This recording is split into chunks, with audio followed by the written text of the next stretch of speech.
Ethan and I have always been curious. We grew up in a small town where everyone knew each other, and stories of abandoned places always sparked our imagination. One day, we heard about an old vacation cabin that had been left to decay after a mysterious fire decades ago. It was a summer afternoon, and we were bored, looking for something to do. Ethan suggested we explore the cabin, and without hesitation, I agreed. We took our bikes and pedaled down the narrow path leading to the forest. As we got closer, the vegetation grew denser and the air felt cooler, even under the summer sun. I remember Ethan laughing and cracking jokes to ease the tension that was beginning to build inside me. Don't be a baby, he'd say. It's just an old cabin. But something about that place made me uncomfortable, a feeling I couldn't explain. Finally, we arrived at the clearing where the cabin was located. The building was old and worn, with peeling paint and broken windows. It looked like something out of a horror movie. The door was ajar, gently creaking with the wind. Ethan and I exchanged looks, and with a nervous smile, we decided to go inside. The interior of the cabin was even more sinister. The smell of mold and rotting wood filled the air, and the floor creaked under our feet. Ethan led the way, exploring with a flashlight he had brought. Look at this, he said, pointing at red marks on the walls. It looks like paint. But something about the color and shape of the marks made me doubt. They were strange stains, spread irregularly, almost as if they were blood. We continued to explore, passing through rooms filled with furniture covered in dust and spiderwebs. With each step, my discomfort grew. The silence was oppressive, broken only by the occasional rustling of leaves outside and the creaking of the wooden boards. Then, we heard a noise coming from one of the back rooms. It sounded like a whisper, low and indistinct. Ethan stopped and looked at me, his eyes wide. Did you hear that? I could only nod, unable to speak. After the unsettling discovery of the red marks, we tried to calm ourselves and continue our exploration. Ethan suggested that maybe it was some kind of bizarre art left by other adventurers who, like us, had ventured to explore the old cabin. We decided to split up to cover more ground quickly. Ethan went to the right, while I headed left toward a small annex that appeared to be a kitchen. Entering, the smell of mold intensified. Rusty shelves were crammed with old, rotting cans, and the floor was covered with debris and remnants of broken furniture. As I rummaged through the cabinets, I found some intriguing objects: an old clock stopped at 3:15, a moldy diary whose pages were nearly illegible, and suddenly, a dull thud. I rushed to find Ethan. He stood in the middle of a corridor, staring at a half-open door. I heard something in here, he said, trying to sound calm, but the tension in his voice was evident. We exchanged glances and, armed with our scant equipment, a flashlight and a walkie-talkie, we pushed the door open. The room was dark, with only Ethan's flashlight dimly illuminating the contours of old furniture. Suddenly, something moved quickly out of the corner of my eye. What was that? I asked, my heart racing. Ethan shook his head, also perplexed. I don't know, but I don't like this at all, he replied, his voice shaky. On the floor, we found an old child's toy, a worn and dirty teddy bear that seemed out of place in the darkness. As we investigated the room, we heard a loud noise from outside. A sound of something heavy being dragged. We ran to the window and saw marks on the dirt floor that weren't there before. Marks that appeared to have been dragged toward one of the other abandoned buildings in the cabin complex. Ethan, braver than I, decided we needed to investigate. Against my better judgment, I followed him, feeling a growing sense of dread. The other building was slightly larger and seemed to have been a recreation hall. The door was locked, but with a strong push, we managed to open it. Inside, there were overturned tables and chairs, as if someone had left in a hurry. More red marks adorned the walls, and it was now clear that it wasn't paint. The stains were darker, dried, and in some places, there were nail marks on the walls, as if someone had tried desperately to escape. Exploring further, we reached a small room at the back of the hall. It was a sort of storeroom, filled with old toys and furniture covered in dust. Ethan's flashlight began to flicker, flashing intermittently, casting scary shadows on the walls. Suddenly, we heard a guttural sound, almost like a moan, coming from somewhere inside the room.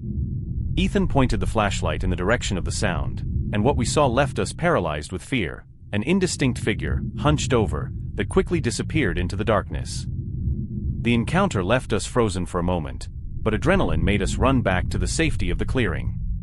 We stumbled over broken boards and debris, gasping for breath and our hearts pounding. When we finally emerged from the building, we stopped to catch our breath, looking back at the darkness from which we had escaped. There was no doubt that we were not alone in that abandoned complex.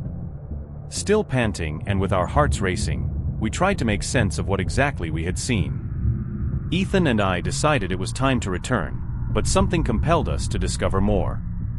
Curiosity had always been our strong point, and in this case, perhaps it was also our greatest weakness. Reluctantly, we decided to investigate one last cabin before leaving. It was the largest of all, apparently the main cabin. The door was ajar, revealing a dark, narrow corridor. We entered cautiously, with Ethan's flashlight flickering intermittently. The air inside was colder, and an oppressive silence seemed to swallow all sounds. As we walked down the corridor, something caught my attention in one of the rooms to the left. A figure moved swiftly. "Ethan, did you see that?" I whispered, my voice trembling. He just nodded, his face pale. We decided to follow the figure, which seemed to have entered one of the rooms at the back. When we reached the room's door, Ethan opened it slowly. Inside, the dim light of the flashlight revealed a scene I will never forget. In the center of the room, an old woman with a ghostly appearance stood, her back to us. Her clothes were tattered and dirty, and her long, unkempt hair fell over her shoulders. Ethan stepped back, but curiosity kept me frozen in place. Suddenly, the old woman turned and began to run toward us. Her face was distorted in an expression of despair and anger. Ethan dropped the walkie-talkie and the flashlight and began screaming for me to run. Frozen by fear, it took me an extra second to react, but soon my instincts took over, and I began to run as fast as I could. We ran down the corridor, hearing the heavy footsteps of the old woman behind us. We reached the front door and pushed it open forcefully, stepping out into the sunlit clearing. I looked back and saw her standing in the doorway, watching us with eyes full of hatred. We didn't stop until we reached our bicycles, panting and our muscles aching. On the way back home, we tried to rationalize what we had seen. Was it a local resident trying to scare us? Or something more sinister? The expression in the old woman's eyes and the feeling of terror I experienced told me it was something far beyond our understanding. When we finally got home, I told everything to my parents, but they laughed and said it was just our wild imagination. Ethan and I, however, knew it was not a figment of our imagination. We decided never to return to that cabin and promised never to talk about it with anyone else.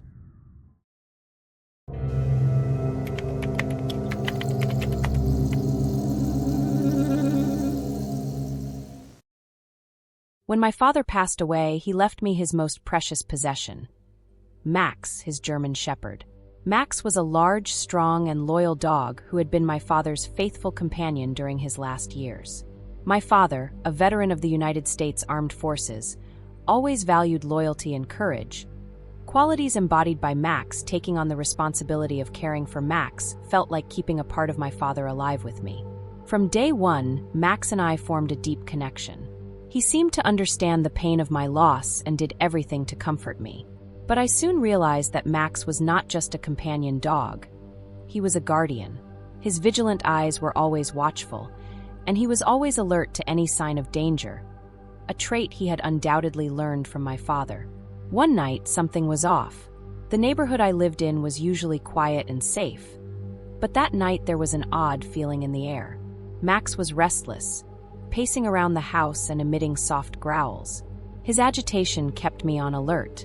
As a former soldier, I knew to trust my instincts, and something inside me sensed danger.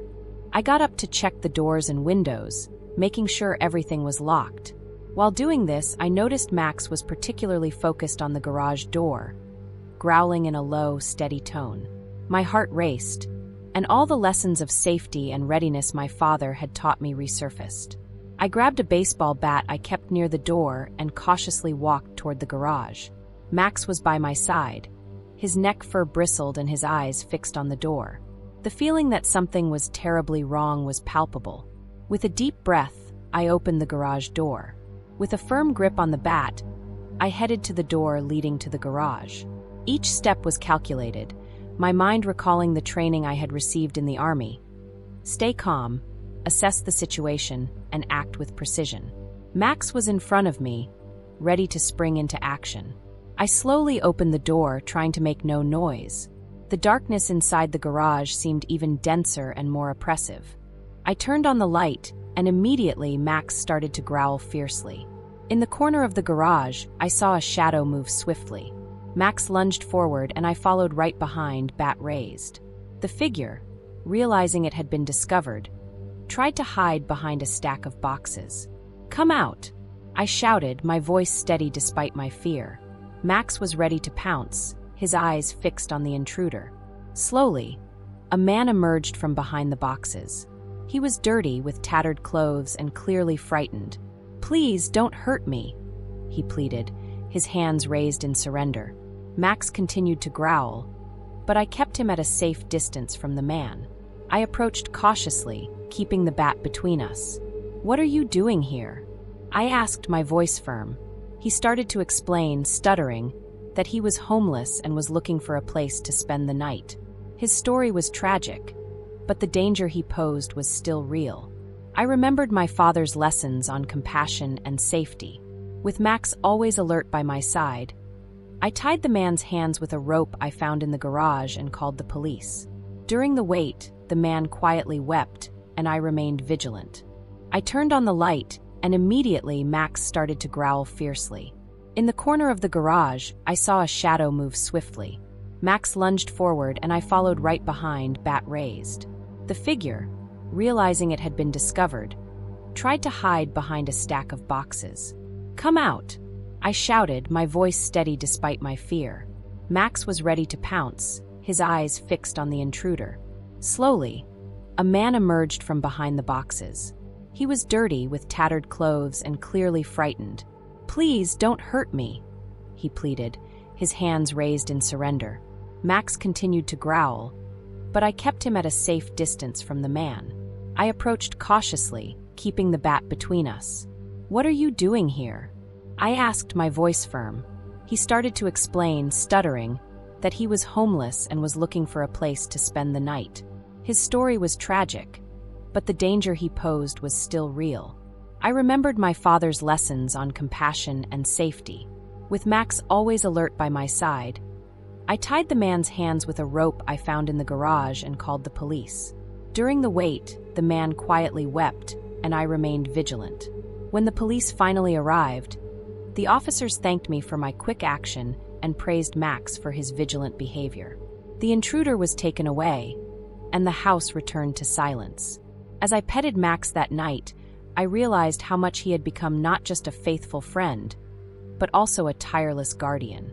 His unusual behavior that night not only saved my life, but also reinforced the unbreakable bond we shared.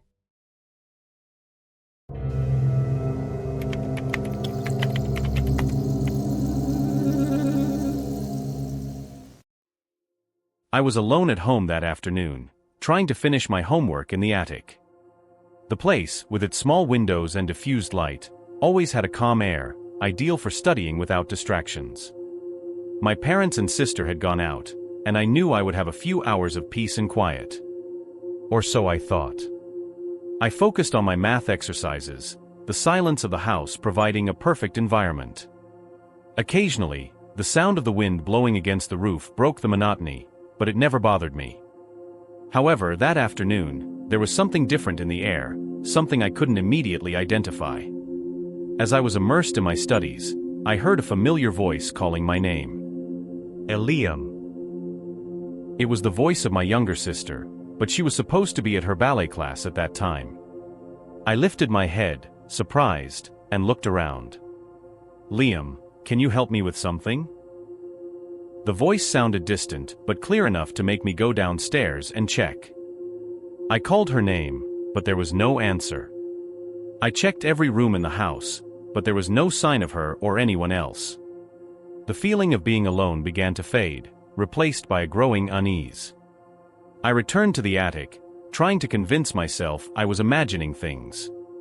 Perhaps the exhaustion from studying was playing tricks on my mind.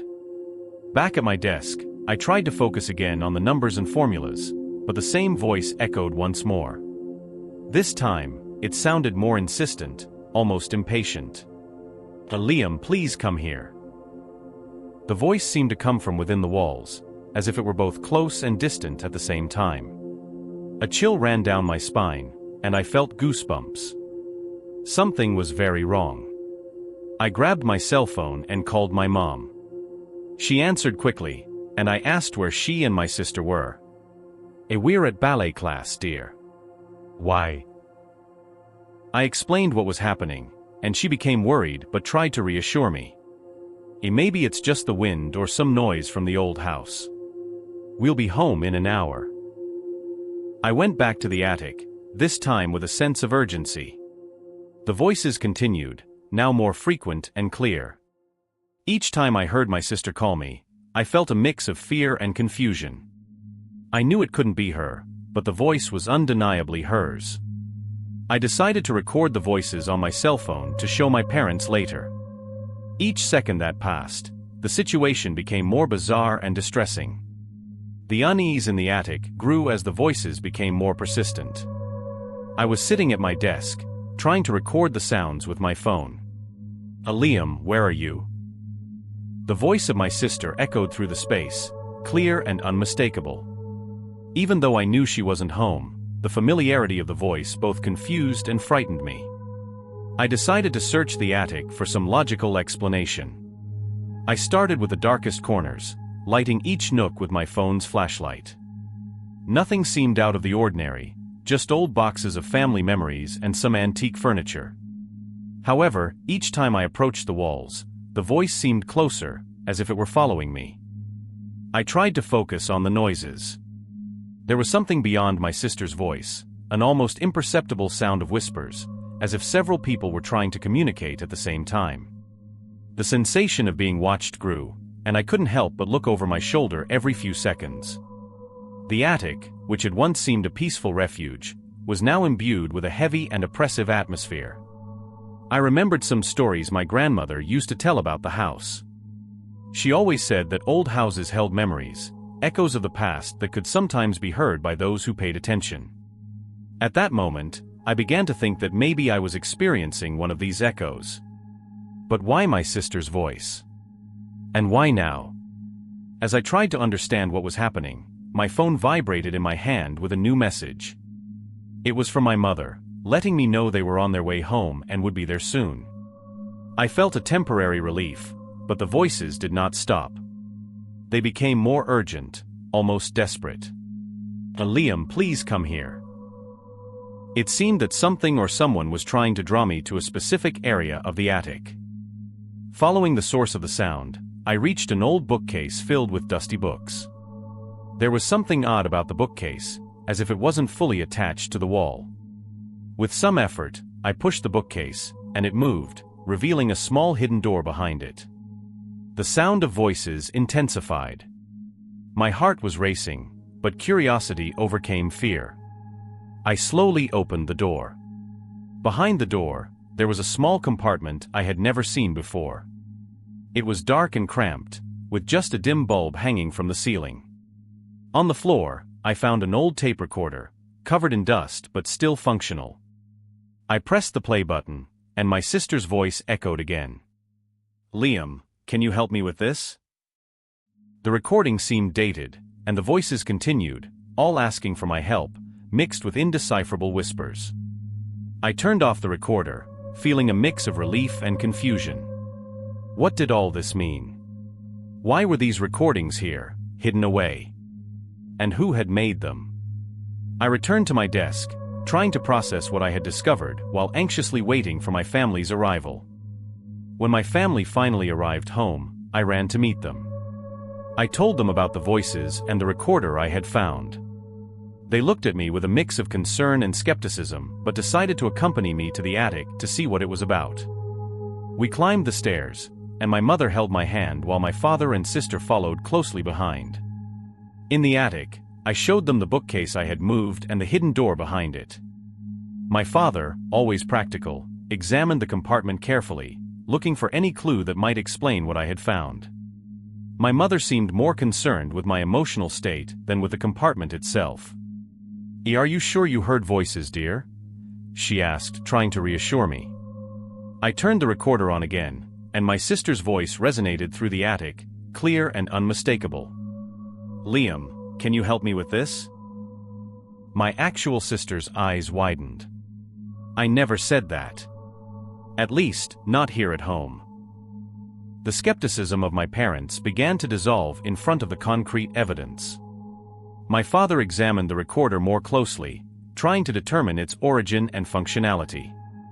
While my father continued to investigate the recorder, my mother began to search through nearby boxes, looking for any clue about who might have left those recordings there. We found some old documents and family photographs, but nothing that explained the voices on the recorder. The sense of mystery only intensified. My sister, still incredulous, approached me. "Liam, do you think someone is trying to scare us? Who would do that?" I had no answers, but I felt that the situation was more complex than just a prank. The voices, the whispers, and the urgency in those recordings seemed to indicate something more sinister. We then decided to take the recorder to an expert. My father knew a friend who worked with audio equipment and could help us understand the origin of the recordings. We arranged a meeting with him for the next day. Meanwhile, we tried to keep calm and carry on with our routines, although the attic incident was always on our minds. The next morning, we met with the specialist. He was an elderly man with extensive experience in old audio equipment. He examined the recorder carefully, scrutinizing every detail. After a few minutes, he looked at us with a serious expression. "This recorder is very old, and it appears to have been used recently. The tapes, however, are decades old." We asked if there was any way to identify who had made the recordings, but he shook his head. Unfortunately, there isn't enough information to identify the origin of the voices. But something tells me that these recordings were intentionally made to convey a specific message. His words only increased our mystery, and the feeling that something was terribly wrong. We returned home with more questions than answers. What did those voices mean? Why were they hidden in the attic? And who had left them there? We decided to continue our own investigation, revisiting the attic and looking for any clue that might help us unravel this enigma. Each discovery brought us closer to the truth, but also made us more apprehensive about what we might find. Still shaken by the discovery of the recordings, my parents and I continued our investigation in the attic. Every corner, every box seemed to contain fragments of a story we were desperately trying to understand.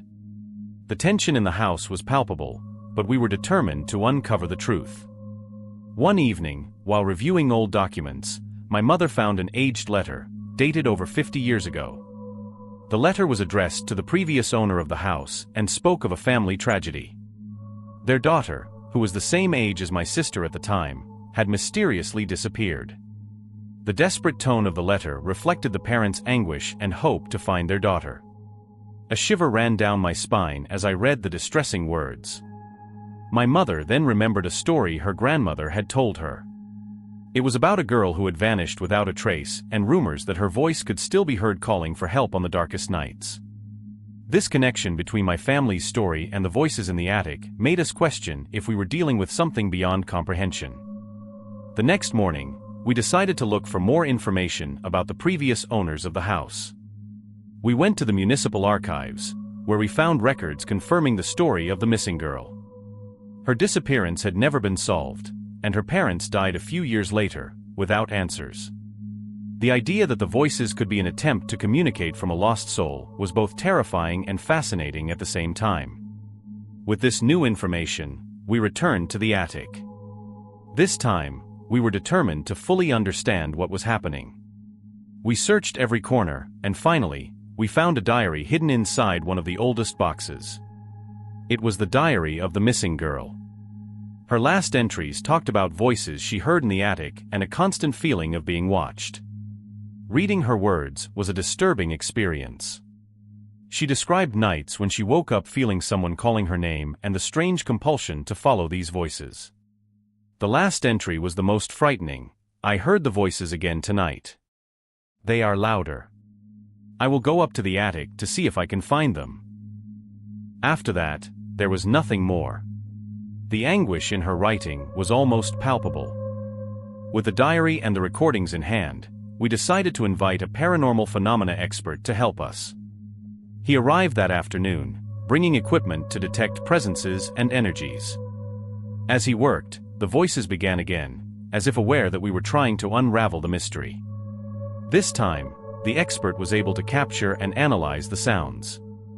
He confirmed that there was something unusual, a residual energy that seemed trapped in that place. After his analysis, the expert suggested we conduct a farewell ceremony for the girl, a symbolic act to help her find peace. Following his instructions, we held the ceremony in the attic, lighting candles and reading passages from the girl's diary, expressing our wishes for her to find the peace she deserved. That night, the voices finally ceased. The house became quieter than it had ever been, and a sense of relief took over us. We believed that the girl finally found rest. The experience brought us even closer as a family and made us appreciate even more our time together.